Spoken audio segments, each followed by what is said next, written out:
Michel Jonas, bonjour. Bonjour. Vous avez accepté cette année encore d'être l'un des 13 parrains de la campagne de la Tzedaka. D'abord, j'avais envie que vous nous disiez quels souvenirs vous avez gardé de la précédente campagne, quand vous étiez parrain tout seul. Ah, quand j'étais parrain, moi, tout seul. Oh, ben, c'était un très très beau souvenir qui m'a vraiment marqué parce que ça m'a donné l'occasion de... Je voulais jouer ce rôle à fond et donc je voulais voir ce qui se passait avec les associations que l'on aidait grâce à cette tzedaka, grâce à cette récolte de fonds.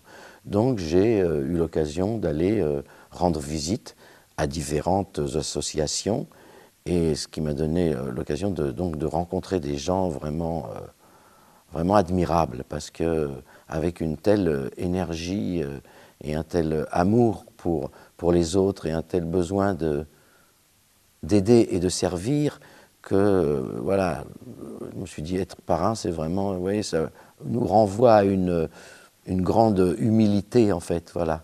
Mais c'est vrai qu'il n'y a pas de petits gestes dans ces choses-là. Le moindre petit geste compte. Donc, en même temps, j'étais heureux de pouvoir remplir ce rôle et cette mission.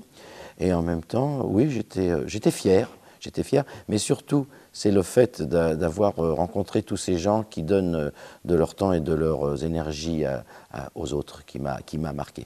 Est-ce qu'il y a une image particulièrement, une association que vous avez visitée qui vous reste en mémoire?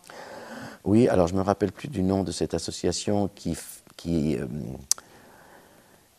aide des personnes handicapées, un petit peu handicapées. C'est le CAT de la coopération féminine. Ah, c'est ça. Voilà, et qui travaillent. Et ça, voir des gens handicapés qui travaillent et qui sont tellement heureux de travailler, grâce à ça, ces sourires sur ces visages, je me rappelle, et puis l'accueil qu'ils m'avaient réservé, ces gens-là, ils avaient chanté une chanson, etc., quand je suis arrivé. Et alors ça, c'était assez fort, c'était assez beau, parce que, voilà, là, on est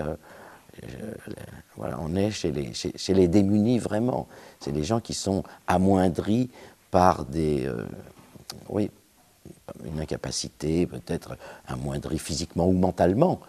Et là, on voit ce qu'ils peuvent donner quand on leur accorde la confiance, parce que c'est ça dont ils ont besoin, ces gens-là. Donc c'était un après-midi dont je me souviens pour ça, pour l'accueil et pour le sourire des gens. Et je me suis dit, là voilà, le travail, certainement que les animateurs, ceux qui travaillent dans cette association, doivent être certainement récompensés par les visages de ceux qu'ils aident. Il y a le centre Edith Kremsdorf aussi qu'on avait été voir avec ces personnes âgées. Tu te rappelles de cette maman, de cette vieille dame avec qui tu avais parlé? Cette vieille dame à qui j'avais parlé, parce que j'avais été vers elle, parce qu'elle était le portrait de ma grand-mère paternelle que j'avais connue donc. C'était le portrait crèche. Et elle était hongroise. Elle était hongroise. Donc ça m'avait marqué parce qu'elle avait... Alors c'est peut-être parce qu'elle était hongroise, je ne sais pas, qu'elle se ressemblait, parce que quelquefois comme ça il y a des types, selon les pays ou les régions, il y a des types physiquement. Mais c'était vraiment elle. Et on avait parlé, et donc en plus elle avait cet accent. Enfin voilà, donc là j'ai replongé dans mon enfance. Et j'ai retrouvé ma grand-mère. C'était un moment très émouvant parce qu'elle m'a parlé, je ne me souviens plus exactement de quoi, mais elle a dû me parler de sa vie, quoi, de sa vie, de sa famille, de son histoire. Oui, ça c'était un beau moment aussi. La tzedaka, qu'est-ce que ça symbolise pour toi, le mot? Est-ce que c'est un mot qu'on t'avait appris dans ton enfance? Non. Tu l'as découvert comment alors? Mais avec vous. Non mais c'est vrai, je l'ai découvert quand on m'a parlé de la tzedaka. C'est vous qui m'en avez parlé. Non, je n'avais pas entendu ça. Et depuis cette expérience de parrain, ce que tu as vu, les événements auxquels tu as participé, toute cette route que tu fais maintenant depuis plusieurs années avec nous, qu'est-ce que ça t'a apporté? Mais en fait, faire du bien, ça fait du bien. Ça, bon, c'est classique de le dire, mais c'est vrai, quoi. Quand on fait du bien, ça fait du bien. Et en même temps, on se dit, mais ce qu'on fait là, quand on fait la tzedaka, ou ces gens qui travaillent dans ces associations, ou moi qui un jour parrain, ou moi qui un jour viens pour chanter une chanson ou deux chansons, ou pour me rendre dans telle ou telle ville pour soutenir l'action. Il n'y a rien d'extraordinaire. Ce qui est incroyable, c'est qu'on peut le considérer comme extraordinaire. et comme pas normal, et comme, oh dis donc, ah bon, vous faites tout ça, oh, la tzedaka, mais c'est normal. Est-ce que les membres d'une famille ne trouvent pas normal de s'aider les uns les autres? En fait, c'est tout à fait normal. Ce qui n'est pas normal, c'est de ne pas le faire. Ce qui n'est pas normal, c'est de ne pas se préoccuper des autres membres de sa famille. Et je ne parle pas seulement de la famille juive, je parle de la famille humaine, de la famille terrestre. Ce n'est pas normal de pouvoir vivre dans son petit bonheur à soi sans se préoccuper du grand malheur des autres.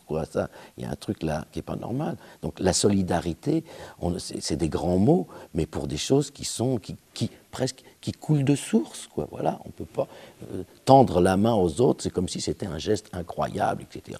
Et dont on peut se gausser, en plus dont on peut être fier, parce que moi je travaille dans une association, ou que moi je donne de l'argent ici, à droite, à gauche. D'ailleurs, donner de son temps est beaucoup plus important et beaucoup plus difficile que de donner de temps en temps un petit peu d'argent ou que de participer comme ça, même si c'est très agréable de participer à une opération ponctuelle comme ça. Il y a des gens qui consacrent leur vie à ça. Donc, ce que ça m'apporte, c'est ça, c'est de me rendre compte que ces choses-là, c'est-à-dire ce sentiment d'avoir à aider ceux qui en ont besoin, est quelque chose de tout à fait normal et qu'on peut oublier parce que la vie est dure, la vie est difficile pour tout le monde, et peut-être de plus en plus. Et donc, ça peut nous amener à être dans une espèce d'égoïsme de « bon, il faut que je m'occupe de ça, il faut que je m'occupe de moi, il faut que je m'occupe de… » Et c'est un mauvais calcul. Parce que plus on s'occupe de soi, et plus on est égoïste, et moins on s'occupe des autres, et moins on a cette générosité, je pense, plus on peut avoir des problèmes. Donc c'est un mauvais calcul. Humain, normal, humain. Moi, je m'occupe d'abord de moi, de ma maison, de ma famille, de mes enfants, de machin, voilà, puis peut-être un petit peu après des voisins, et puis peut-être un petit peu après, etc. Je pense que c'est pas comme ça qu'il faut gamberger, quoi. Pour conclure, Michel Jonas, le slogan de cette année, c'est « La solidarité, justement, dont tu parlais, n'a pas de prix, elle a un coût donné ». Qu'est-ce que tu auras envie de dire, toi qui connais les associations, qui les as vues, qui connais le travail de terrain, à ceux qui nous écoutent pour leur dire que leur don est très très bien employé? C'est vrai que le public est très souvent sollicité, et c'est normal, par beaucoup d'associations. Le public peut aussi être un peu refroidi de temps en temps par rapport à des appels aux dons, parce qu'il y a eu quelques fois des scandales d'argent détourné dont on a eu la preuve et qui donc peuvent nuire à toutes les autres associations qui sont authentiques et sincères. Donc moi, ce que je peux dire au public, c'est que j'ai eu personnellement la preuve que l'argent récolté à la tzedaka va vraiment aux plus démunis et qui peuvent donner en confiance. Parce que quand on donne de l'argent, c'est quelque chose de l'argent.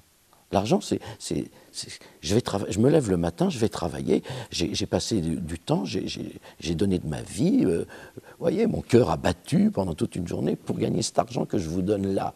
C'est pas rien de donner de l'argent, il faut le savoir.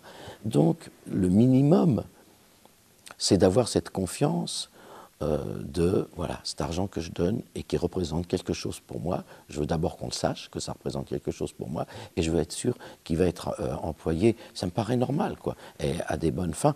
Et donc moi, je suis là comme garant, hein, comme garant de la vérité et puis de l'authenticité de l'œuvre et de la confiance qu'on peut avoir. Donc oui, donner en confiance. Merci Michel Jonas. Merci à vous.